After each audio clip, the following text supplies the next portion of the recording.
watching movies with your family, watching movies with your friends is a powerful thing. And so, again, we kind of created this movie to be like the ultimate youth group movie. It's like a movie that teenagers will actually want to go watch, that families can go see together, like a church or a school would be comfortable showing. And it's a fun movie to watch with a group of people. So the more people you get to go see it, the more fun you'll have. Howdy. I'm Hannah Newinch-Wonder, a production lead at a soybean seed facility in Central Illinois, and you're listening to the Vance Crow Podcast. Welcome back to the podcast. I'm glad you're here. Today, we're going to interview filmmaker Sean Thiessen. There's a little bit of a backstory to having Sean on the podcast. First of all, you probably noticed I haven't done interviews with another person for quite a while. We had a few weeks where we were trying to get caught up on so much of the work that we were doing that I decided I would just do individual things that I put together. But now that we've come back and we're doing interviews, I wanted to do one with somebody that was really special. Somebody that had a point of view that you, the audience, always tells me you love. People that you would never encounter in your regular lives, but somebody that has a lot of interesting things to say. And that happens to be Sean. I met Sean a couple of years ago when I started Legacy Interviews. Every once in a while, there'd be some kind of editing problem or some kind of video challenge that I just didn't know how to get past. And I would call Sean, who was out in LA working in the film world, and I'd get his help on some things. A few months ago, I came to the conclusion that I needed to bring the game of Legacy Interviews up a little bit. So I invited him out for a week and I had him just do consulting. This was an amazing experience for me because Sean showed me things about the way our cameras work, the way we set things up, the way we make people feel when they're in the studio that really revolutionized the whole business. So I did what any good businessman would do. I said, Sean, what would it take for you to come out to St. Louis and work with Legacy Interviews? Now, he didn't say yes right away, but after some time, we came to the conclusion that this would be a great fit for a guy that writes movies. So you're about to watch an incredible interview with a guy that just wrote a movie that is going to be shown in theaters all across the country on October 10th. I am really excited for his movie called What Rhymes with Reason. But even more than that, I'm excited about this conversation. There's so few people in the world that can deconstruct a story, that can understand why does a story make you feel a certain way? Why do movies feel differently than books? This conversation with Sean is one of the ones that I'm most excited about, and I'm so glad that we're back doing in-person interviews. So we're going to head to this interview. If you are interested in Legacy Interviews, having us sit down with your loved one to be able to tell their story, to be able to capture all of those meaningful moments, those things that really changed them, the things that they overcame, and the things they're most proud of, then go to legacyinterviews.com to find out more. All right, without further ado, let's head to the interview with my friend, Sean Thiessen. Sean Thiessen, welcome to the podcast. I'm so stoked to be here. This is cool. So what is the difference between an author that writes a book and a screenwriter? Oh, man. Well, I think the biggest difference, there are a lot, but the biggest one is probably that when you're writing a book, you're creating like the final output, right? Like people are going to read the book. Nobody reads the screenplay. The screenplay is a document that's more like a blueprint to make a movie. So that's probably the key difference. It's just like people read books and people don't read screenplays. Then why does somebody ever get into doing screenplays? Because you love movies and screenplays are. So Alfred Hitchcock has a really fun quote. He's like, the most important part of, or the three most important things in making a movie are the script, and the script. Because it really is like, that is where everything begins. And when I say that people don't read screenplays, I just mean like audiences. But for the people making the movie, the screenplay is invaluable. So tell me about that. How did you even get into writing screenplays if nobody reads them? So I guess I've been like a storyteller, I guess my whole life, really. Like when I was a little kid, just playing on the playground and playing with toys and stuff, there were always these like epics unfolding around me. And I've always been a movie fan too. Like movies are a huge point of connection for me and my family. And so we watch a ton of movies, always have. And that storytelling, I get that love for storytelling. Started out, I wanted to be a comic book artist. I'm family friends with this guy. His name's Javier Saltaris, and he drew like Ghostwriter in the 1990s. I mean, he's drawn everybody, but he's been a comic book artist for years, and grew up around him and like wanted to be a comic book artist. Was drawing all the time. That interest evolved into animation, and then I found that animation was extremely tedious, and I was like, I don't think that this is for me. And that evolved into a love for live action film. And so I started writing scripts really as just like a means of just having something to shoot, because that's actually what I was more interested in, was like directing and shooting things. And so then I started writing stuff in high school, and I really liked it, but I didn't ever feel like I knew what I was doing. I always felt like there was something missing. I was like, I'm sitting down to write this, but I don't know. It feels like I should be basing this off of something. And then whenever I got to college, I took a screenwriting course, introductory course, that completely changed my life. It's like it opened the world of screenwriting to me, and finally I understood like structure and the purpose of structure, where it comes from, and just it was so enlightening. I fell in love with it.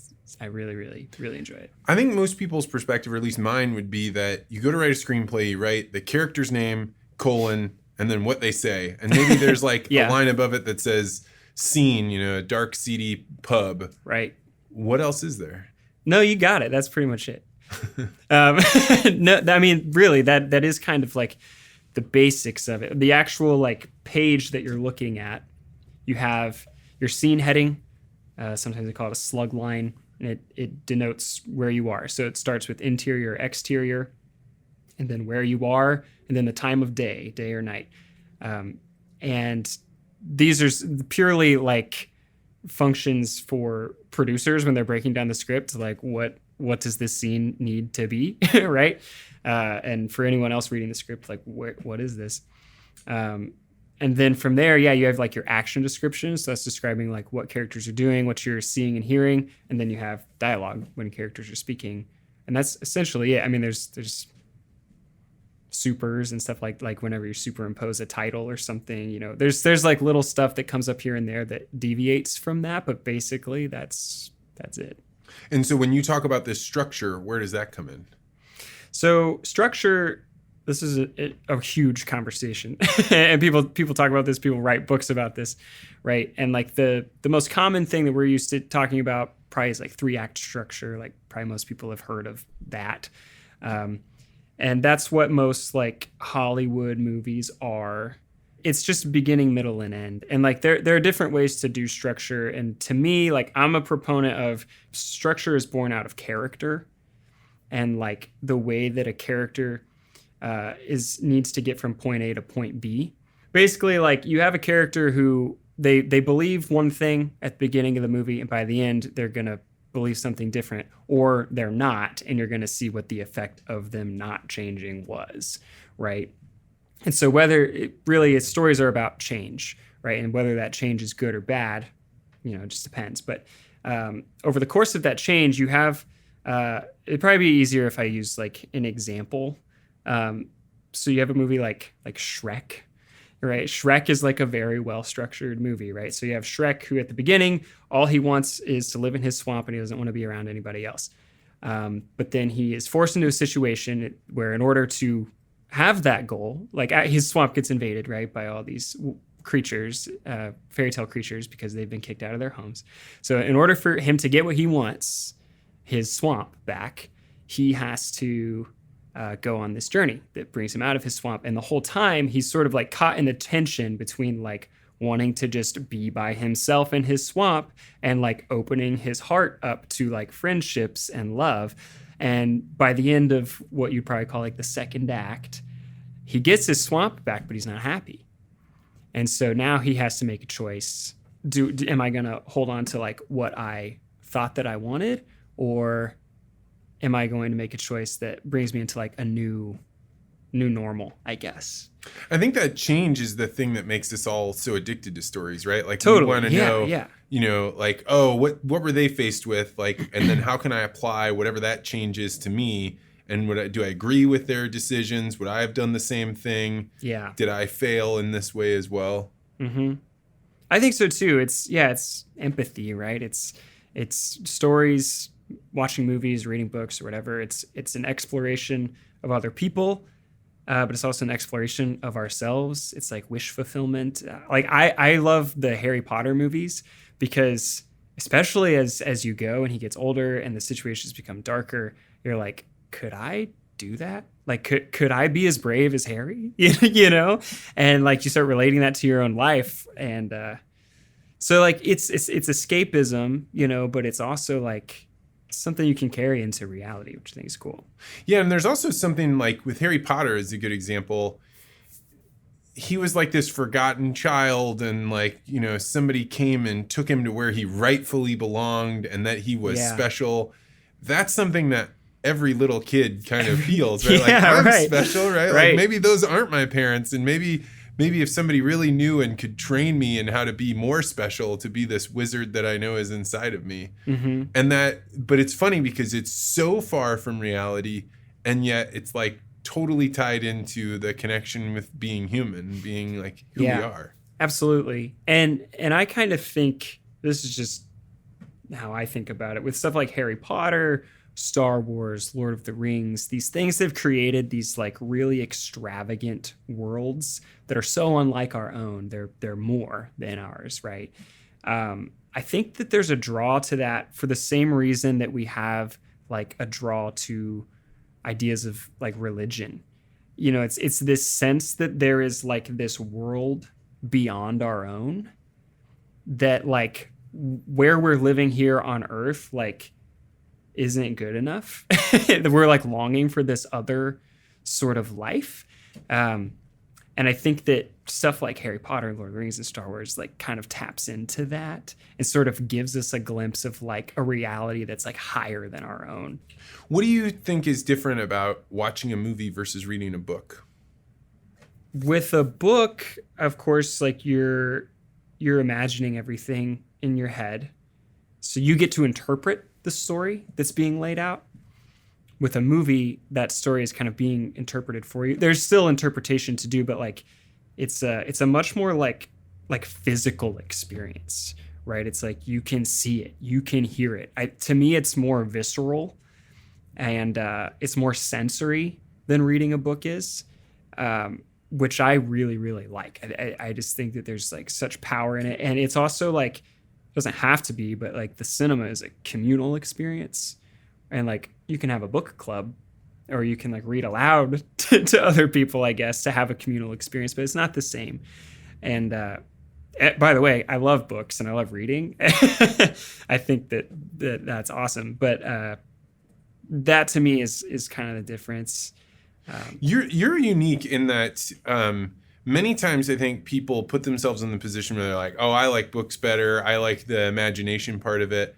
Yeah. But you like the creation part of movies in a way that it's made me respect movies more. Because it's very easy to be like, oh, I'd rather have the dance with the author and, you know, my imagination participating in all of this. I get to create the rolling green grass. Yeah. But when I watched movies with you, all of a sudden I'm like, oh, you're right. Somebody had to make every single one of those decisions. There's literally no accidents in here. Right. Yeah. And so like, you know, reading a book and getting to sort of create all of that in your head is a really like wonderful and rich experience. But like seeing people express themselves and like express their voices and their visions because you're right, everything that you see on screen is a choice. Whether it's by the director, by the actor, by the production designer, the cinematographer, it's a culmination of all these different people's choices expressing themselves and expressing this story and their point of view about the world. And I think that that's cool too. You know, that's a different kind of experience, but it's a valuable one. So you're one of the rare people that goes from like, I want to create movies with my friends to actually creating a movie. Mm-hmm. What does it take to get a movie made in today's day and age? Boy, that's a really big question. I don't even know if I'm qualified to answer it just because like I wrote the movie that I have coming out. It's called What Rhymes with Reason. Comes out on October 10th. No, but I wrote the screenplay for it. So from that perspective, it just takes like the will to like push through, because like writing a feature-length movie is hard. That's a lot of pages to get through. The script for What Rhymes with Reason was, I think, right at about 100, but we wrote so many drafts. And it's not just about like writing those 100 pages. It's about all the work that you do beforehand, like figuring out like who are these characters and like where is this story going and like what are we saying here, and going through the iterations. So I think that like to really get it done, get the screenplay done, it just takes like a will to do it. And I also had so my uncle, his name's Kyle Roberts, he directed the movie, and we've been making films together since I was a kid, which is super cool. And then it's just evolved and over time. But I had him too to like bounce ideas off of, and we sort of like developed it together, which was super helpful. And he was like kind of holding me accountable to to hit deadlines and things like that. When it comes to actually like making the movie, like for a feature film, there's no getting around, like you have to spend money on it, right? Like you have to get money. Movies are really expensive to make because you have to pay tons of people to help you make it. So as far as like actually raising the money, putting together like a business plan for a movie and all of that kind of stuff, I was sort of at arm's length from all of that. That wasn't really my job. That wasn't my role. Other people were doing that. So I can't offer as much insight into that as I wish I could. But you do have the insight of like, I wrote an idea down on pieces of paper, and then eventually it became like a full-on movie where people are doing acting in Oklahoma and they're on an adventure, and soundtracks are laid down, and movie posters and previews and all of the things going around it. Yeah. It's kind of like a mind-boggling thing, because like when you're writing, you're by yourself in your room and you're just like coming up with these ideas. And you're like, I think this is cool. I think this works. But then whenever you actually get there and you're going to bring it to life, people have to bring it to life. Like this was a really valuable lesson that I learned, because I was fortunate that I got to be on set. And I doubled not only as like the writer on set, but as the script supervisor. This was a very independent movie. So what are these roles? So the script supervisor is basically, they're keeping track of continuity. So they're watching the monitor, right, as everything is being filmed. They're going through each page of the script, like as it's being filmed, making sure that all of the needs of the script are being fulfilled. We're not skipping any lines. We're not missing any key details. And they're also keeping track of like performances and like even the way that like people's hair is laying and makeup and clothes and all this stuff, props are, arranged around the set, like making sure all of those things are consistent from take to take, from shot to shot, right? Because like whenever you shoot a scene, you do the same scene like several times to get what they call coverage. So you have like, if we're doing a scene together, we'll shoot it where we shoot your lines, and then we break it down and we move the camera and we shoot it with my lines. That was challenging. One, because like I never like formally done that role before. And also I was so wrapped up in like how are the performances turning out, and keeping track of like the storytelling, because I was so involved, of course, in the story, that some of the technical stuff, it was hard to like do both at the same time. But I think we pulled it off. There's not a ton of egregious continuity errors in the final cut, so I think we made it out okay. And so on the set, you have actors and all these people, and you hear this like the action. Mm-hmm. What all is going on behind the scenes that if you're not making a movie, you don't understand? Hey, you need a person that does this thing. Oh, that's a fun question. Well, the first thing to realize is like, even in like the quietest, most intimate scene between two people, there are tons of people standing all around them. And like it seems like an empty house, but it's not. It's full of people. They're somewhere around, right? Because it takes a village to make a movie.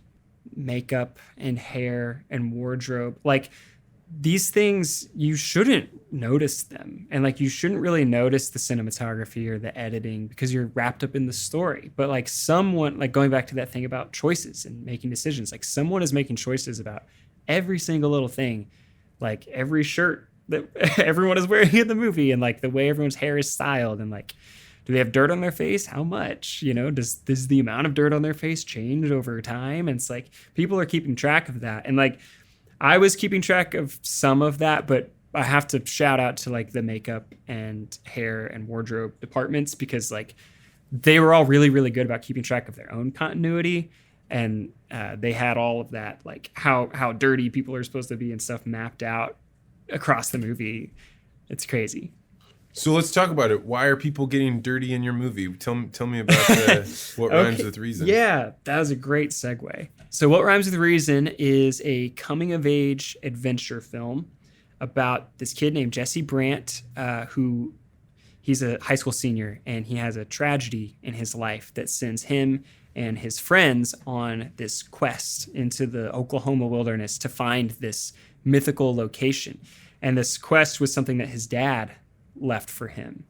And so as they're going out and they're doing all this like adventure-y stuff, this like very Goonies-esque type of adventure, you're also dealing with grief and depression and anxiety. So talking about Kyle, the director, he's had this vision for a long time to make this movie about essentially like teenage mental health. Like we're both big fans of teen movies like The Breakfast Club, big John Hughes fans, like stuff like that from the 80s.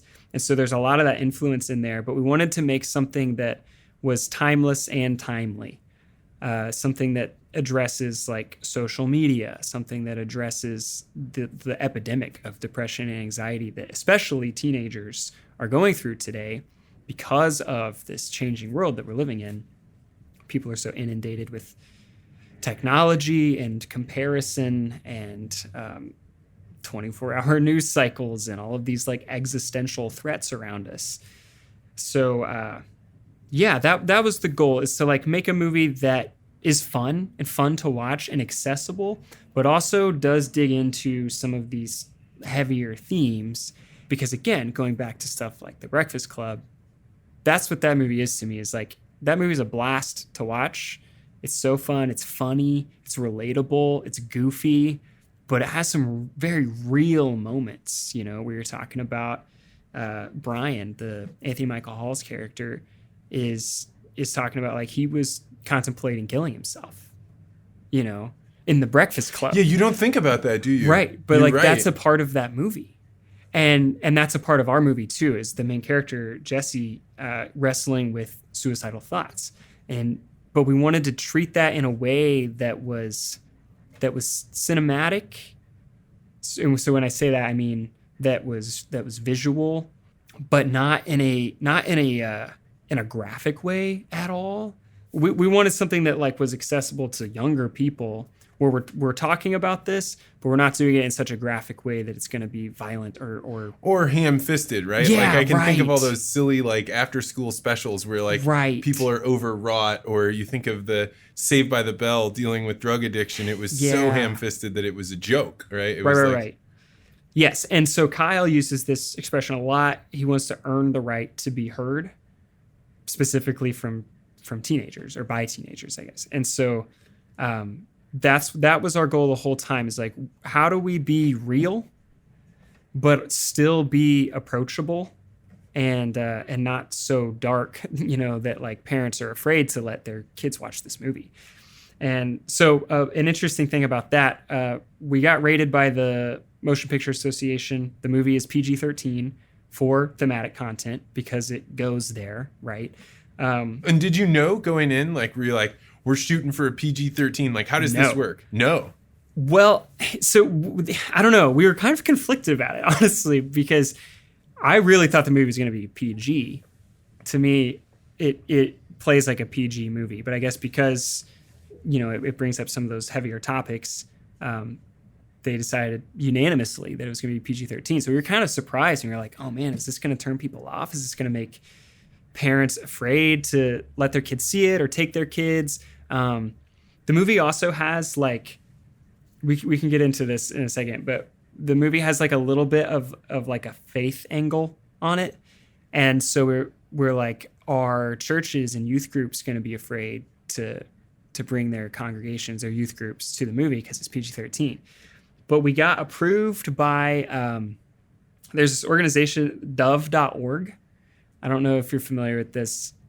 I grew up like watching Jurassic Park and The Matrix and stuff when I was a little kid, so my parents were not afraid of that sort of thing. But my parents definitely were. Like that was something that was important. Well, and I'm realizing more and more that like my experience is not the norm. That like a lot of parents are like, we really want to monitor what our especially young kids are watching. So dove.org, they give their like stamp of approval to things. And they gave a stamp of approval to What Rhymes with Reason for 12 plus, but we really think 10 plus is appropriate. But what is the process? So like, let's go back, and if somebody is applying for a PG, so people sit around and they watch it and they like have a scorecard, or like how do these movies get rated? Yeah, that's the Motion Picture Association. So like every time you watch a movie trailer, that green banner pops up. It's like this preview has been approved for all audiences or some audiences, mature audiences, whatever. All that's done by the Motion Picture Association, MPA, and they rate movies. So I don't know what that process and exactly you send it looks off, like, and then they like come back to you, and they're like, all right, this is what it is, and presumably you can appeal, and you can, yeah, but the choice on ours was unanimous, so I don't think we could even appeal it.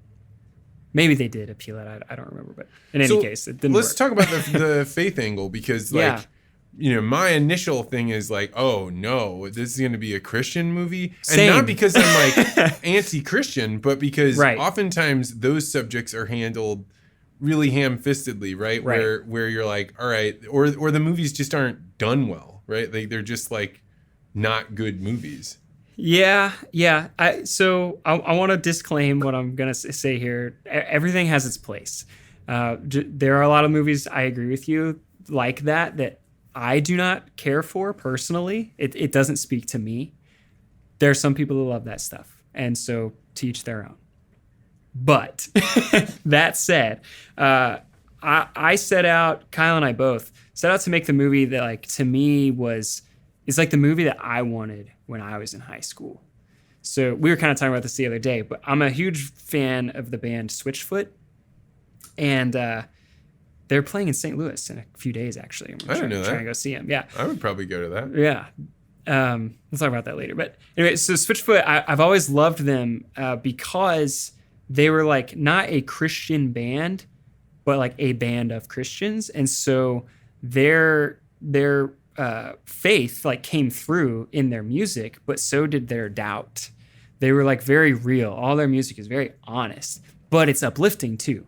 And it's really positive and empowering, but it's not afraid to ask hard questions, and it's not really trying to like fit in a box. And I think that like for them, that has been the challenge like throughout their entire career. They've talked about that. They're like, when they sign to a major label, they're like, people don't know where to put us. They're like, do we go play at these Christian festivals? Like, I don't feel like that's who we are exactly, but that's where people want to put us. And so I wanted to make like the Switchfoot of movies, basically. Like that was kind of my goal, was I want something that is coming from that perspective, but isn't so in your face about it, or like has this agenda about it.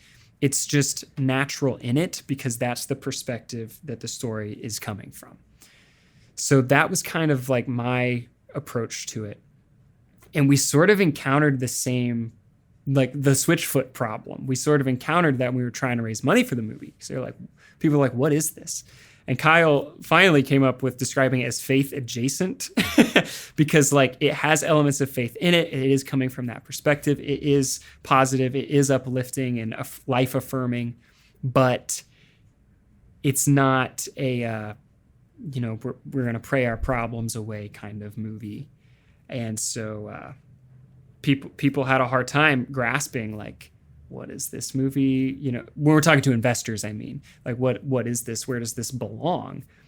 But it's interesting now that the movie is made, whenever we approach people about it who actually watch the movie and people who enjoy it, they're like, this is a really underserved market. Not the faith market necessarily, but like the teen faith market. And like something that is honest like this and like really is geared toward the youth. I sound like an old guy calling them the youths, but really like aim toward the youth of today, that is coming from a faith perspective that isn't like super duper cheesy. And like our movie has some cheese, but I like to think that it's like the cheesy on purpose, that it's fun to watch, not the like, oh, I'm cringing at how cheesy this is. Hopefully. But yeah, that was kind of our journey there. The Christian angle is such an interesting one. My audience, like I hear from my audience all the time, this is a very Christian, there's a lot of people that have a strong faith.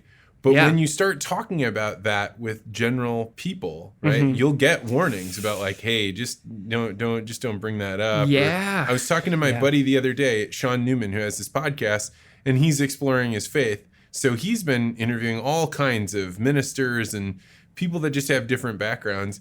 And he's like, I've run on people that have been banned from YouTube, people that have been like are under prosecution by the Canadian government, maybe go to prison for years and years. Nobody complains that I bring them on, but I bring a Christian on, and people are like, hey, can you knock that off? I can't share this with my friends if you do this. Wow. And so it's a really interesting thing. And I think there's like, because I know you, I'm more like, I'm sure whatever it'll be is fine. But there is that kind of like, what am I getting myself into, right? Am I going to go to a movie and be proselytized? Yeah, right.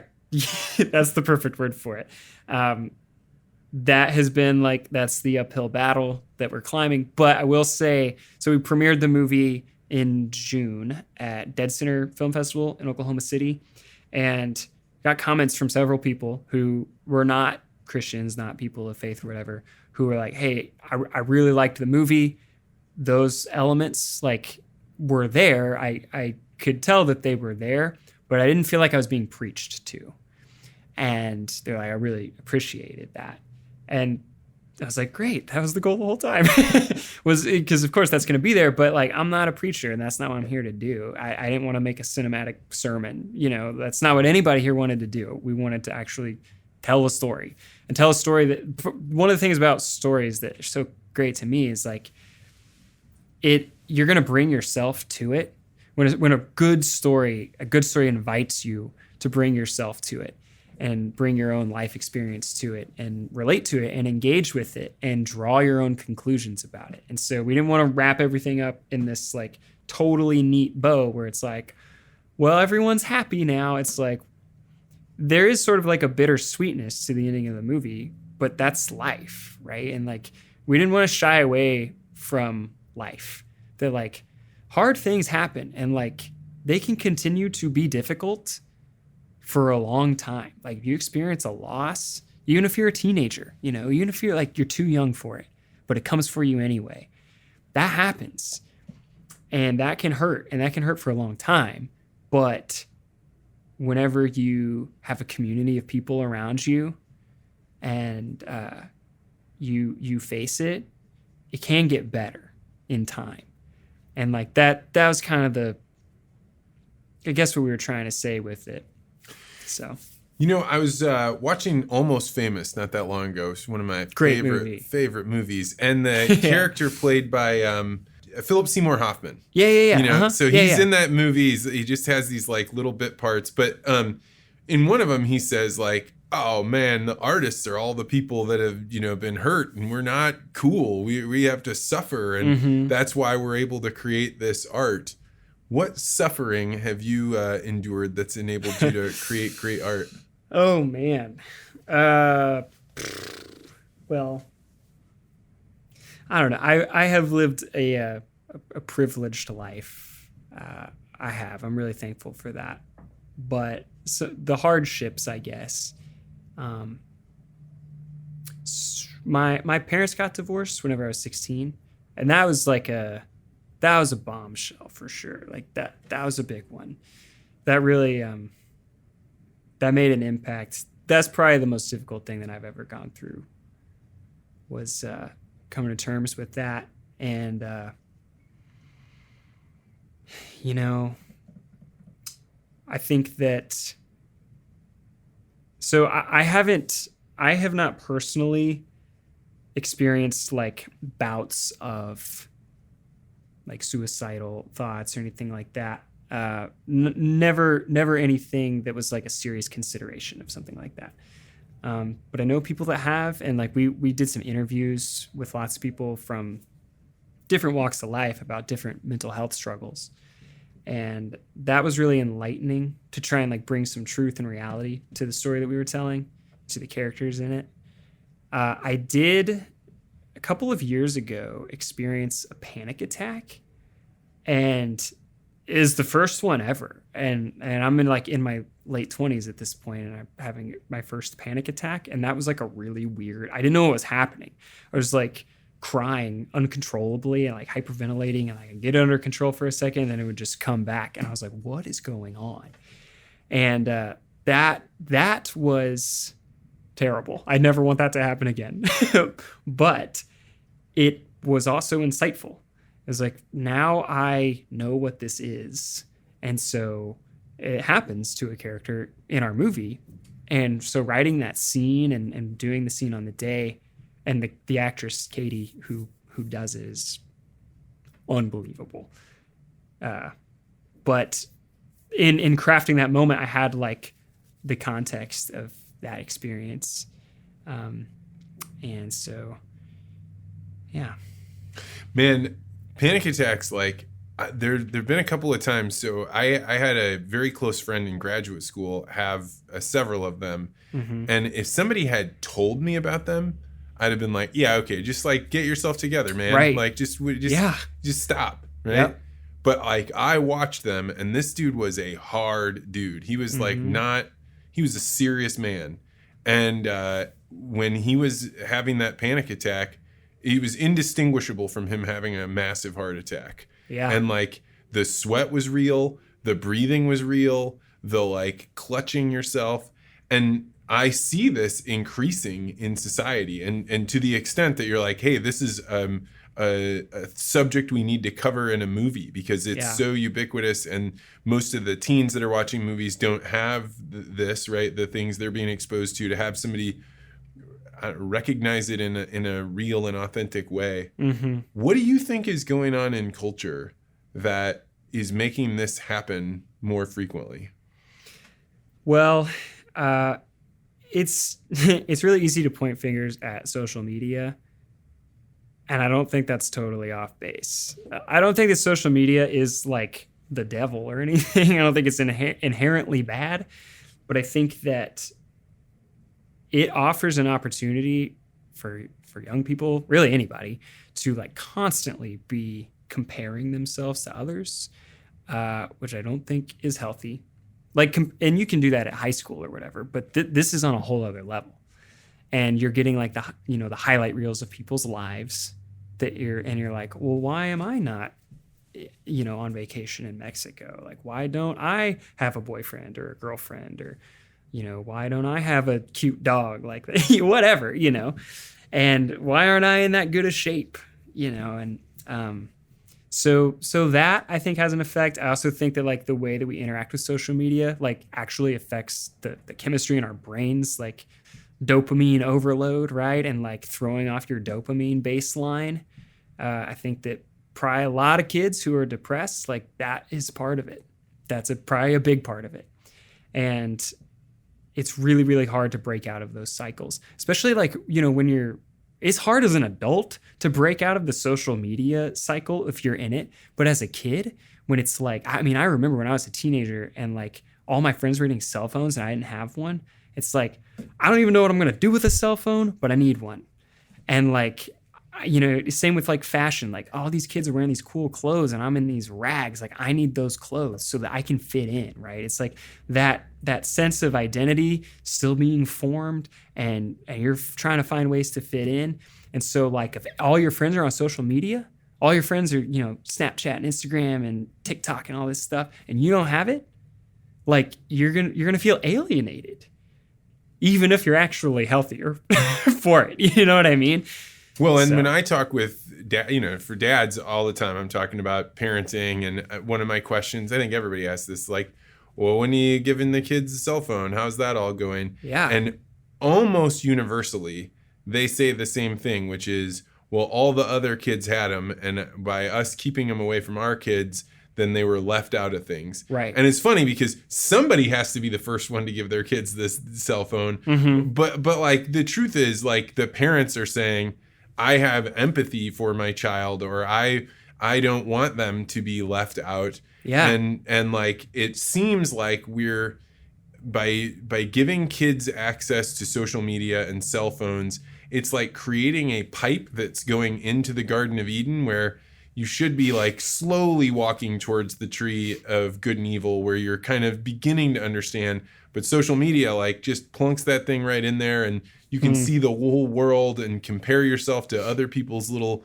childhood Garden of Edens. It's interesting. It's a really complicated thing. It is, and like I'm definitely not casting any judgment. Well, you and I do legacy interviews together, and one of the questions that I ask people all the time is like, what was one of the most difficult lessons to learn that was the most valuable to know? Yeah. And one of the things that I've heard many, many times over, particularly from older women, was, I wish it hadn't taken me so long to not care what other people thought of me. Mm-hmm. But these are people that are like 55, 60, 70, 80 years old, right? And they're talking about how they just recently overcame the need to make it so other people thought well of them, and that they, were in the right circles or whatever that is. Yeah. And you're talking about this growing mind that's new. It's got to be so overwhelming. When you're a teenager, it's like all your nerve endings are exposed. Right? I mean, everything just hits harder, right? And so, yeah, including this and social media is just, it's making it tough. But at the same time, we're growing up in a world, or they're growing up in a world where technology is more prevalent just in every walk of life. And so like technological literacy, digital literacy is important. And so like they need to know how to use devices and things like that. And like social media, again, I don't think it's an inherently bad thing. It's a tool that a lot of people use for great things, like for their businesses or for their causes or whatever. So it's really tricky. It's really tricky. So speaking of technology, ever since you've come out to do legacy interviews, I've been asking you for updates on something that I think has been really important in your world. But in my world, if I didn't know you, I would know literally nothing at all about the writer's strike. So yes, the writer's strike. Tell me about the writer's strike. Okay, well, let me preface this all by saying, like, I am not a member of the Writers Guild of America. I do hope to be one day. That's the goal. But I have been following it because I know people that are. And again, it's like that's my world, right? So the WGA, the Writers Guild of America, went on strike at the beginning of May. The strike is against an organization called the AMPTP. Basically, it's like the council of movie studios in Hollywood, right? So it's like Disney and Universal and Warner Brothers and Netflix and Paramount and a couple others. I think maybe Amazon and Apple are in there now too, because they're movie studios now, which is crazy. But so the strike is basically, it's just total work stoppage. Writers, they're not writing any projects for these studios, and they're not promoting any projects for these studios. And then SAG-AFTRA, the Actors Guild, went on strike like a month later, or a month and a half later. And the issues for both guilds are a little bit different, but there's some overlap. One of the big ones for both is artificial intelligence. So actors, I think, are even more concerned about it because there was like a legitimate proposal from the AMPTP that they would like have the ability to scan background actors' faces when they came onto set for a day of work, and then like own and use their likeness like in perpetuity. without compensation. Meaning if you were in like the stands during the Batman movie, then they could grab your face and put you in a rodeo and put you in some other scene. Or Okay. Exactly. And people are just like, what the heck? Like, there are people that make their livings as background actors. They're like, hold on, what? But the issue comes up for even stars too, or like actors who have already passed away. It's like, can we just like recreate them in movies? Those are people who are making a living off of their likeness.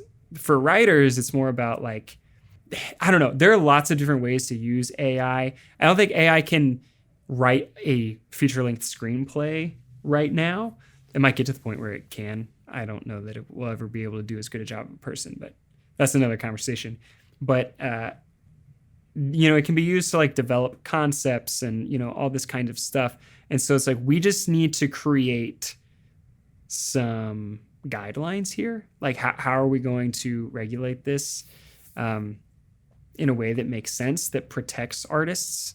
Because like it's these movie studios, really they're just huge corporations. They're multinational conglomerates. All they care about really is the bottom line at the end of the day. And I don't know. This is my perspective, but it just feels like they'll do whatever they can to like save money, and they'll, even if that means like abusing people or taking advantage of people. And you've been seeing that trend. And the other big part of this is that when the contracts were all written up, they were set up for an age where you made a movie and it went into movie theaters, and then it went on to DVDs and maybe played on Cinemax or HBO. Mm-hmm. But now there's all these movies being made, and they maybe go into movie theaters, and then they go streaming. Yeah. So for writers, streaming is the other like big thing. Like you said, it's totally disrupted the model for how movies are made and distributed today. So residual pay, and this is true of movies, but it's especially true for television writers. Like it used to be, like if you're a writer for Friends, right? You're still getting money from those episodes of Friends that you wrote because they continue to be played, right?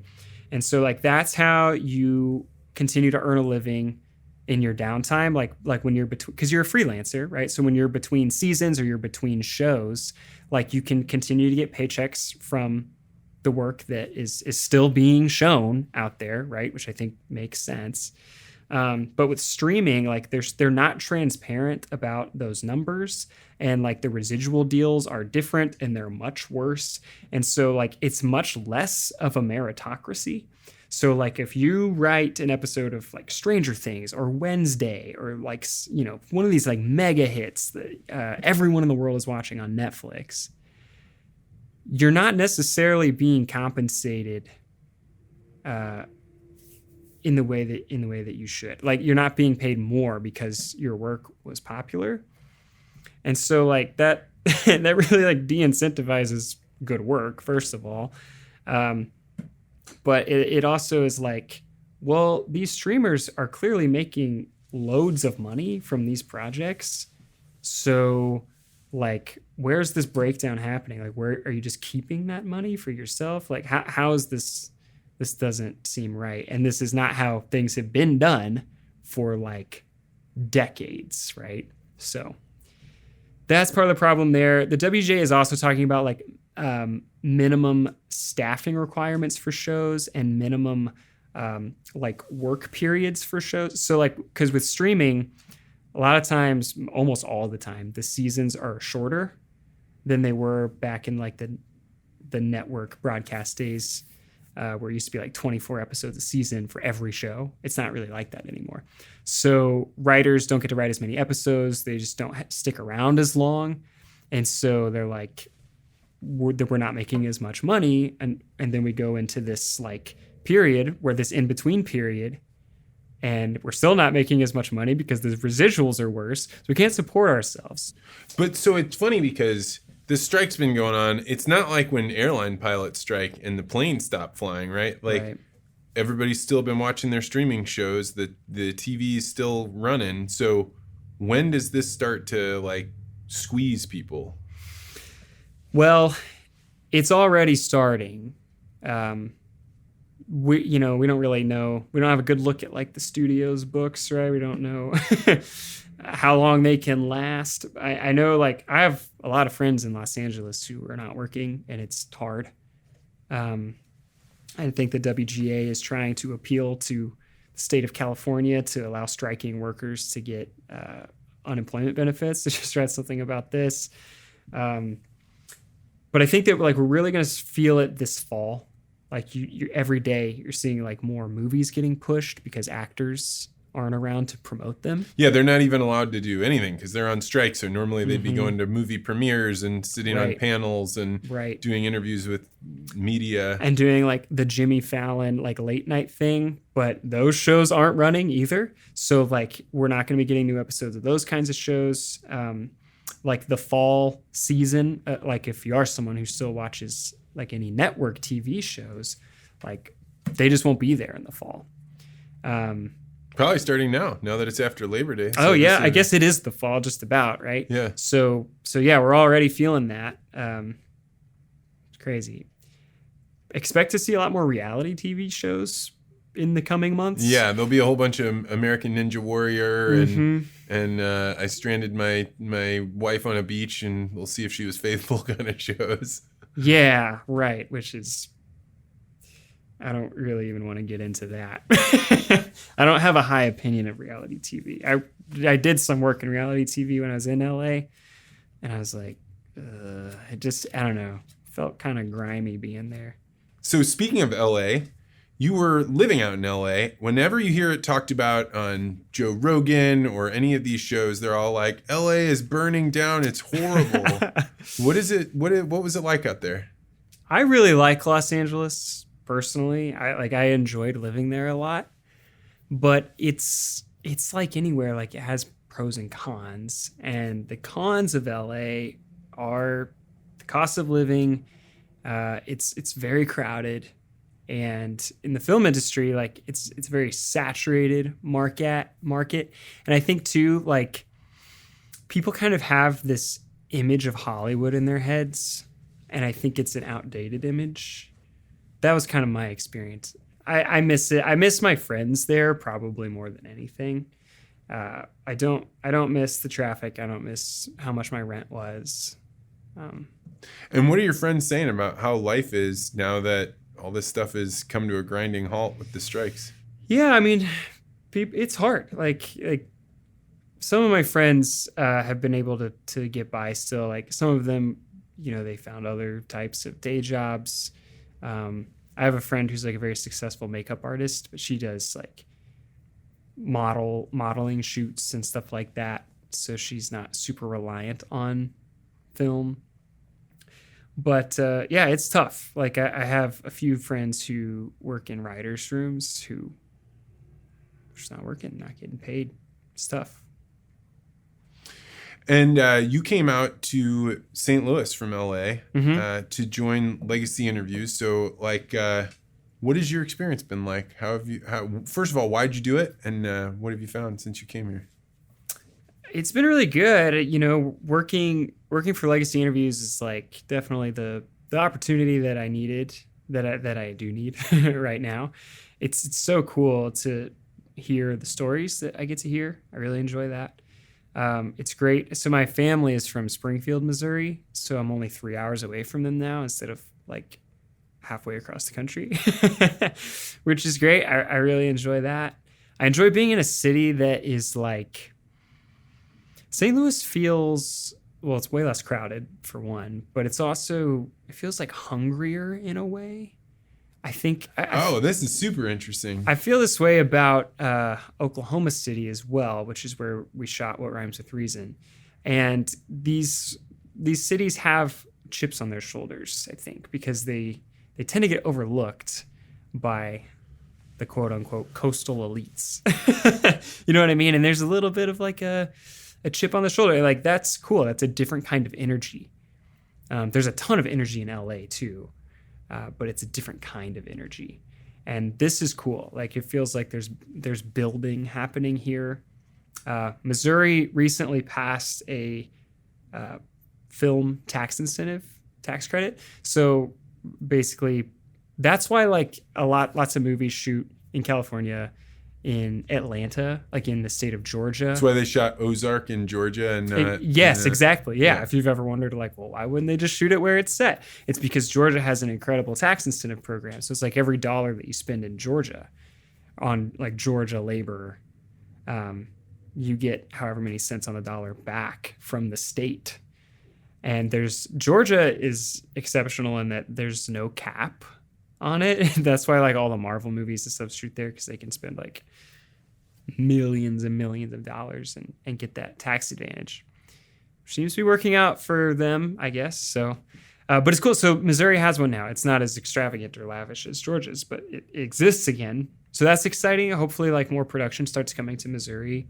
What's it like being, your late 20s, you're moved to a new city? How do you find new friends? How do you like integrate into this new place? I don't know. I don't have any friends. No, I have lots of friends that don't live in St. Louis, and I have a few that do. And so just, building those relationships and just trying to get out when I can, I guess. But I stay pretty busy. I work a lot. So, yeah. All the legacy interviews are confidential, but you do get to because you're editing these people telling their life stories. Mm-hmm. What have you gotten to see from like a backed up view of human nature, what people care about? It's interesting to see what's the same for people, but also what's different. People do have different values, but almost everybody says that their family is the most important thing, and that like when they look at their life in retrospect, their family is their greatest achievement, and like that is like the defining factor of their lives. And I think for me, like I don't, like I mentioned before, I don't have a family yet, and so like I'm very focused on my career and like making good work, and like that is what I want to be known for. That's what I want my legacy to be at this stage in my life. But if I ever have a family, then it's like it's hard to imagine, I guess, anything superseding my career right now. Anything like superseding making movies and like dying with like an impressive filmography. Like maybe that sounds like kind of silly, but like that's what I want right now. And to think that like one day that's going to change and that's not going to be the number one priority anymore is wild. And like obviously I do have my family. I have my parents, and I have my siblings and extended family, and I love them and I'm close to them. But I don't know. I just think it's different probably once you have kids. Yeah, there's something like, it's not a mistake that people describe it as a family tree, because I was the exact same way, right? When the leaves are coming off the very tip of me, mm-hmm. That's like your career. But when you add a branch on or two branches on, and now all of a sudden you're like, oh, okay, my career, at least for me, is in part a way for me to move resources out to these little ones, because those branches growing is the thing that I care about. And like you can feel it from like the internal side of it. And I agree, if it would be almost painful to do legacy interviewing if you didn't have family as either something that you appreciated was really valuable, or you have it yourself because you see these people, they're wildly successful in their lives, or they've done really interesting things. Even people mm-hmm. that don't think they've done really interesting or important things. Yeah. They're talking about their lives and you're like, oh my gosh, look at all this stuff you accomplished. They still come right back to, and we were so worried about our kids and, mm-hmm. In this circumstance, or we were so, I remember when they would just laugh and laugh and laugh at this thing. And you see like that was the most meaningful part of their lives. Yeah. Yeah. I think that's really fascinating. And aside from that, you just get like kind of these nuggets of wisdom. People drop some like pretty serious one-liners sometimes in legacy interviews. And you're like, sometimes you just have to hit the space bar, pause it, and be like, whoa, that was intense. And like, yeah, you take note of those things because it's a front row seat to some pretty serious wisdom. Yeah, I remember being asked one time, like, you sat and did, 6 hours of listening to people tell their stories. I'm like, this is the greatest movie that this person could possibly create, right? They sat down and they built their life, and like and every person in the legacy interviews they don't know they're telling a story of change, but they're always telling stories of change. Oh, totally, yeah. Like they don't sit there thinking like, oh, I want to articulate this lesson through this thing, but they're always like, and that's how I learned this way that I thought before didn't work, or that I thought I could get away with this, but I couldn't. Well, and see, going back to like story structure being about change, I think that the reason that resonates when we do it in the artificial form is because that is the rhythm of life. And so that's why we recognize it, and that's why we value it. It's interesting. Yeah, and I think like when you're in the first person perspective of change, it's really hard to even point your finger towards like, oh, I'm changing right now, or oh, I just changed, right? Yeah. It's only when you look back that you're like, oh, this mistake that I made over and over and over and over again, it finally got painful enough for me to do something different. Yes. And the pain is the story, right? The pain is like ooh, that's what happens. Totally. Yeah. And like whenever we write drama, like that's exactly it. It's like, how do we make this person's life as terrible as possible? like in the context of whatever story we're telling, and like push it to the limit. Because we identify with that. I also think that an interesting factor of doing these has been things that people come in initially embarrassed of, right? And they're like, you can tell that they're nervous to talk about this thing, but it was either really important in their lives or it was something that happened to them. And like, they think, I've already worked this out. I know that this is something I should be embarrassed of, or something that I had to work through, or something that I don't want other people to know. But as they have articulated this story, they themselves are learning something out of that story that's like they've never thought of, because they've never told it out loud before, or they've never, or if they did tell it out loud, it was like to their spouse as they were experiencing it. But like, it's not fun to go back to the bankruptcy or the, challenges you had with your child. But then you go back and you're like, but that's how we did it. And not that everybody's stories end, with a bow on them. Right. But they always end with and that's how I learned this thing. Like I changed, or I do this thing now.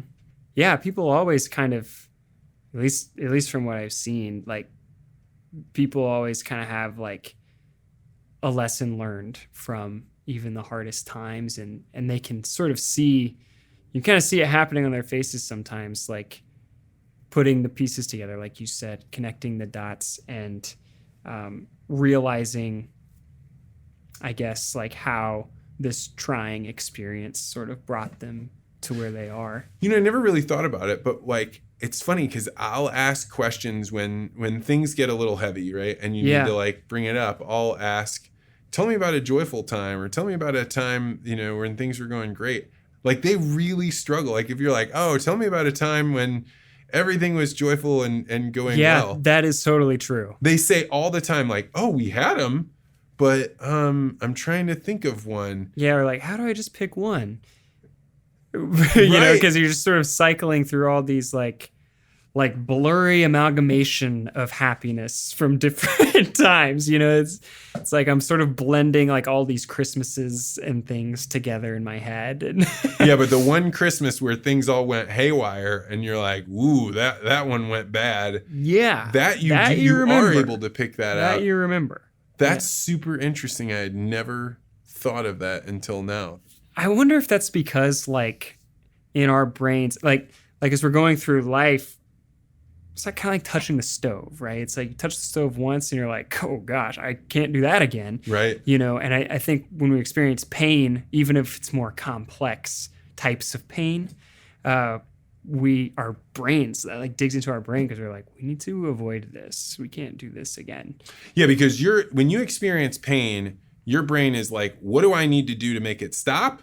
Yeah. And what do I need to do to make sure it doesn't happen again? Right. And then you get this, like, as you figure that out, you get this rush of dopamine. And if you've gone through a phase of suffering where things were not going well, then the release of like, I figured out how to get past that, even if I figured out how to get past that was really pretty terrible. Like, yeah, at least in my own life, I can think of like, that's interesting. all those experiences where you're like, it wasn't fun to figure it out, but I did figure it out and I get this release of dopamine. I mean, like, that's why the exploration of self, right? When you're like, why did this thing happen? And particularly if you ask the question, why did this happen and how am I responsible for why this happened, right? Like, because like when you can finally figure out why you were responsible, at first it's like, ooh, I did that thing, and you wince.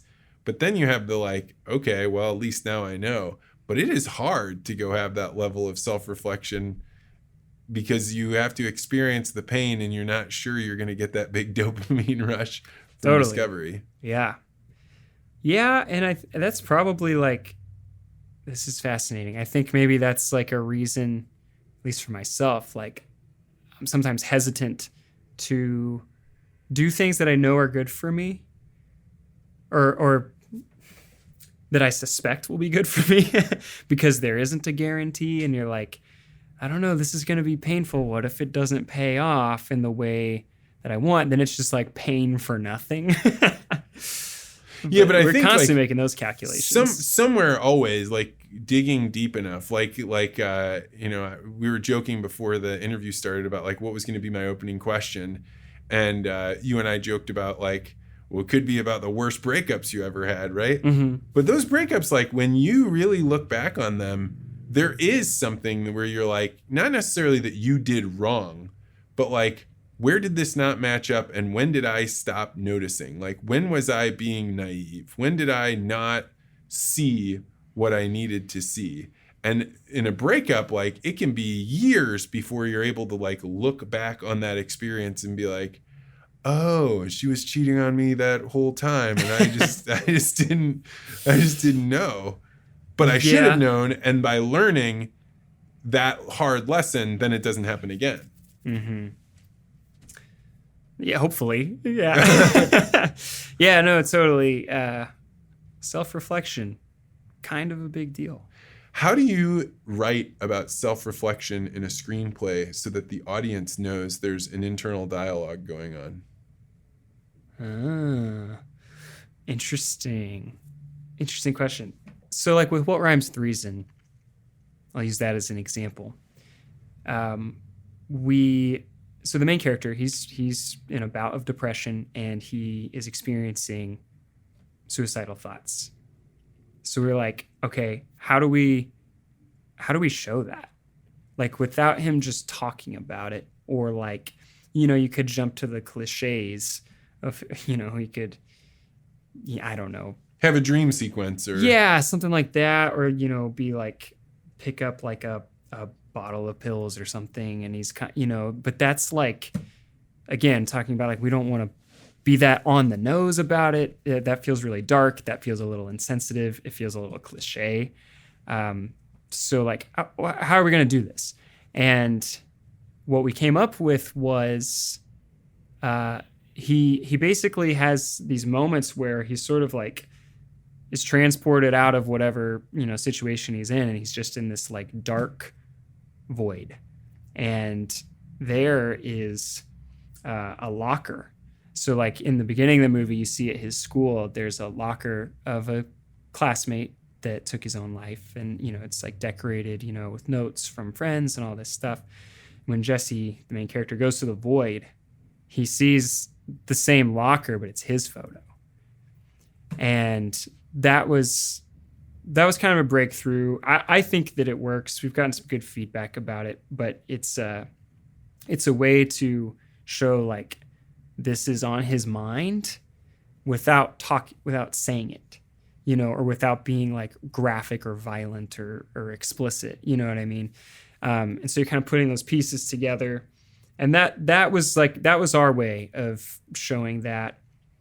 And I think that's the trick, right? Is like if you want to tell a story about internal monologue, about someone really getting into the nitty gritty of their like self-reflection, maybe write a novel. Yeah, because novels really are that way, right? Yeah, that you right. can transfer around. I can be like, hey, what's going on in Sean's head? Now what's going on in Vance's head? Yeah. And it's indistinguishable from when the dialogue is going on. Yeah, but for movies, you have to translate things into, again, like these visceral sensory terms, these visual and auditory terms. So that's why a lot of like people complain about the book was better than the movie when they adapt something. And a lot of times that's why is because like you're getting all this context in a book that you don't get in a movie, like this internal context. And a lot of books are like, they really hang their hat on that. And a movie just can't. That's not its function. That's not what the form excels at. And so when you lose that, you get something else that's just not as satisfying. There's a YouTube channel, I'm sure you've seen it, called Lessons from the Screenplay. Oh yeah, I love that one. And the one that like it's an excellent show, but like he does one where he does Gone Girl. Mm-hmm. And he does a really great job of describing how in a movie you can do things that would be difficult to do in a book, or you'd have to do it in a different way, which is it's the protagonist that everybody thinks has killed his wife goes and finds the guy who ultimately his wife kills and acts like was stealing it.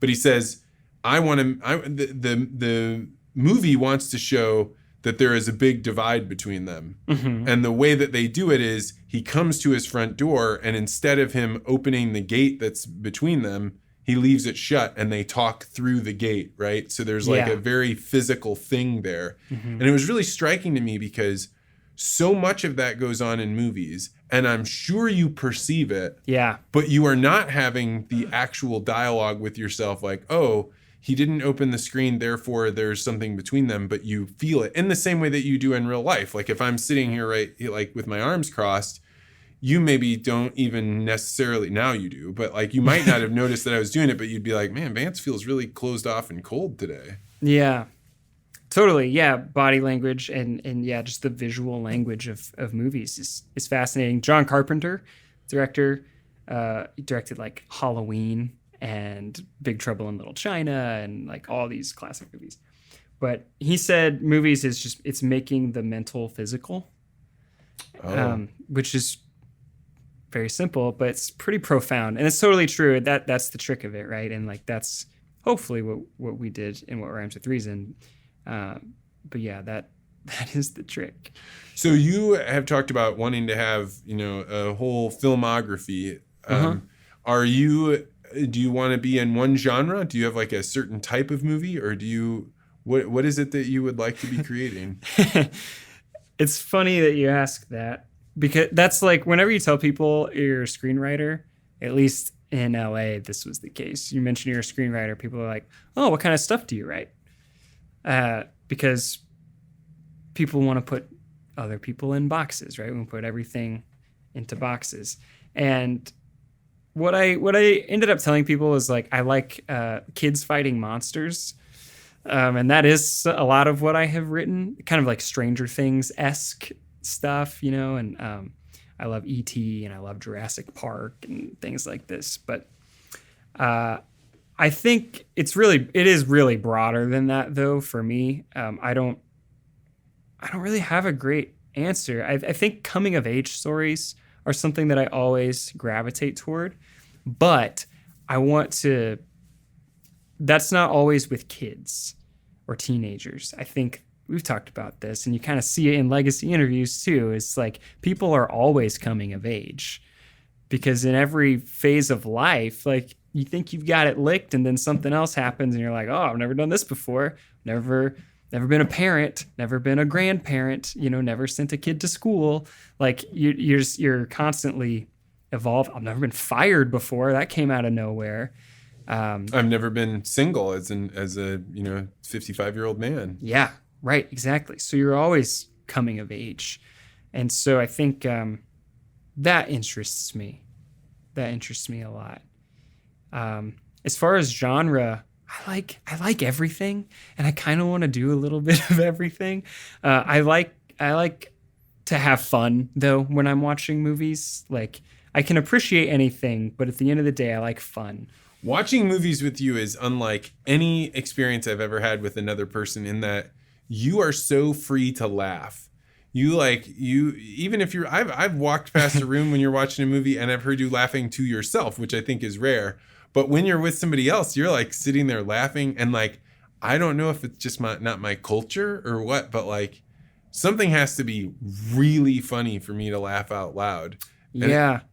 That's interesting. I mean, like, I think that's a lot of people, though. And, like, I've watched movies with a lot of people, or even, like, significant others, where, like, I'm laughing, they're not. And I'm like, oh, gosh, they must not be enjoying the movie. And then I ask them after, and they're like, no, I liked it. I thought it was funny. It just wasn't, like, laugh out loud funny. And I was like, I don't understand what you're saying to me. Yeah, because you laugh, like throughout an entire everything. movie. Yeah, like. I like to laugh. Laughing is fun. The other thing that you do is you go to a lot of movies. Mm-hmm. Like I try, yeah. So why is that something you put so much effort into? I think that it doesn't really matter what the movie is. Watching it at the movie theater is the best way to watch it. That's just the reality. Watching it on a big screen with loudspeakers is the best way to watch any movie. And there's just something really powerful about and absorbing about the big screen and the dark room, and the fact that everybody's going to stop talking. We're not going to pause it. We're just going to experience this together. And you're experiencing it with strangers too, which like some people think is annoying. And sometimes it is if those people are annoying. But I think a lot of times it's just really cool, especially horror movies at the theater are a lot of fun. Oh, that's really interesting. But even a drama, just like a straight drama. I went and saw this movie called Past Lives a few weeks ago. It's just a straight, like relationship drama. But like watching it on the big screen is so much more absorbing and powerful. I walked out of there with tears in my eyes. Just like that was such a powerful experience. And I think it also like weirdly mimics, and this is not an original thought, but it weirdly mimics like sitting around the campfire and telling stories to each other, because you're like in this dark place and there's just like this single source of light and everybody's just fixated on this one story that's unfolding. And it's like just a more technologically advanced version of that, which is kind of cool. I think it's excellent. You and I come at things from very different angles, but I hear you coming to things about movies, and you're not jaded about it. And I feel like it's so easy to be like, movies aren't as good as they used to be. And I don't know, I don't go to the theater. Yeah. But like, you're not that way at all. Well, thanks. but I think, so I hear this a lot. And I say it too, like the movies aren't as good as they used to be kind of thing, or like there's no original movies anymore. And that's what I hear from people more often. And a lot of people, even people that are like casual moviegoers, they're not like in the film industry and they're not like movie buffs. They just watch movies sometimes, come to me and they're like, so where do I get like a good movie? Like an original movie? Because I'm like, I'm not into like the superhero thing, and I don't want to watch Star Wars or anything like this. And I'm scrolling through Netflix and it just looks like a bunch of junk or whatever.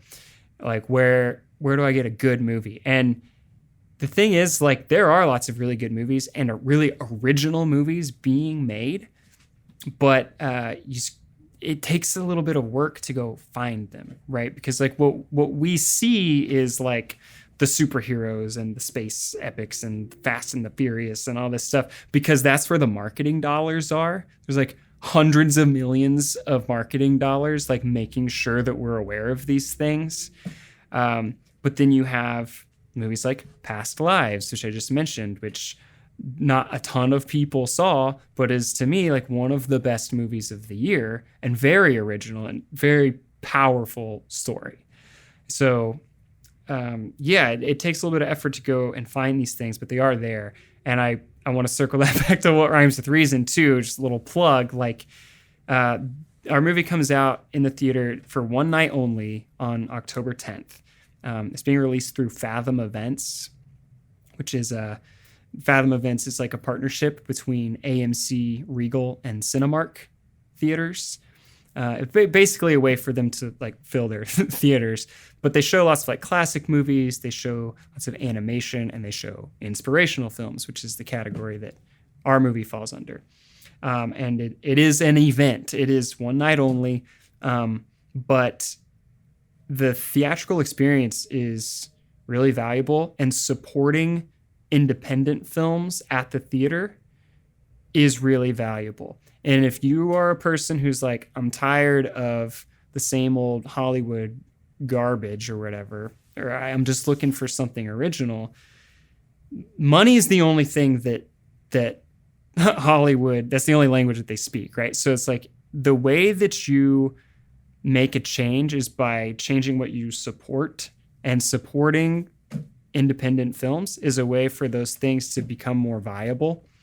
And likewise, like not supporting the things that you're tired of is the way to make those things go away. Yeah, man, ever since you told me about this, like, and the fact that you guys got in, it was really cool. But these in theaters all over the country, they open them up like on like for yours, it's a Tuesday night, October 10th, right? Mm-hmm.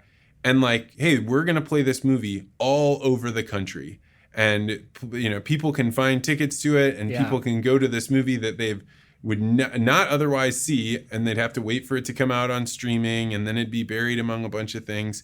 And like, you guys got chosen to be one of these videos that gets played in all these theaters all over the country. I've been excited about it ever since. Like, I have a buddy that's releasing like a real movie that's going out on big screen. Yeah, it's going to be awesome. And again, like I already kind of gave my spiel about why the theatrical experience is so important, but watching movies with your family, watching movies with your friends is a powerful thing. And so we have a way, again, we kind of created this movie to be like the ultimate youth group movie. It's like a movie that teenagers will actually want to go watch, that families can go see together, like a church or a school would be comfortable showing, you know. And so like we have ways to do that. We have our website. It's just wrwrfilm.com. If you find me on Instagram, or if you can find the movie on Instagram, like we have links in our bios to our website and to places to get tickets and places to book group tickets. So you can get your youth groups together. You can get a school group together. You can even have it shown at your church or at your school. If that's something that you're interested in, there are ways to set that up. So yeah, it is an event. Like it's a really cool thing. And we're just trying to get as many people as we can out there to see it and enjoy it together. And it's a fun movie too. Like we talked a lot about like the serious elements, but like it is fun. It's an adventure. There's lots of comedy elements to it. And it's a fun movie to watch with a group of people. So the more people you get to go see it, the more fun you'll have. Have you picked out what theater you're going to watch it in? Yes. I'm going to go see it in my hometown of Springfield, Missouri, at the AMC Theater there. And I'm trying to set up a way to do like a Q&A there. Just as kind of a special thing for my hometown. So. Oh man, that's fantastic. Yeah. Well, I am definitely going to go see it, and I'll watch it in the movie theater. And this will be the first time I've been to a movie theater in probably, I don't know, maybe 10 years. I don't know, like a long time. What? Maybe not 10, but not quite as long as I've been married. But I think Annie and I have only gone to see maybe like 3 movies since we've been married. But yeah, but I'm excited about it, and I'll put I'll put a link to the trailer, which is fun. And, for sure. And like where to buy tickets down in the show notes. Fantastic. Wow, that's so exciting. Sean, man, thank you so much for coming on. And thank you. This is great. You know, actually, like one last thing, like you've made a huge difference with Legacy Interviews. Like you came in and, you know, you watched what we were doing. You'd been an editor from afar for a while, but like you came in and were like, hey, I think we can make these upgrades. I think we can make these changes. And our whole team has gotten better and Yeah, I love what we're producing even more than what we were doing before. And I just thank you, man. I'm so glad to have you on the team. Well, thank you. I really, really, from the bottom of my heart, appreciate the opportunity. It's been a big deal for me. It's really cool. And I get to do cool stuff like this. So this is awesome. All right. Thanks for coming on. Thank you.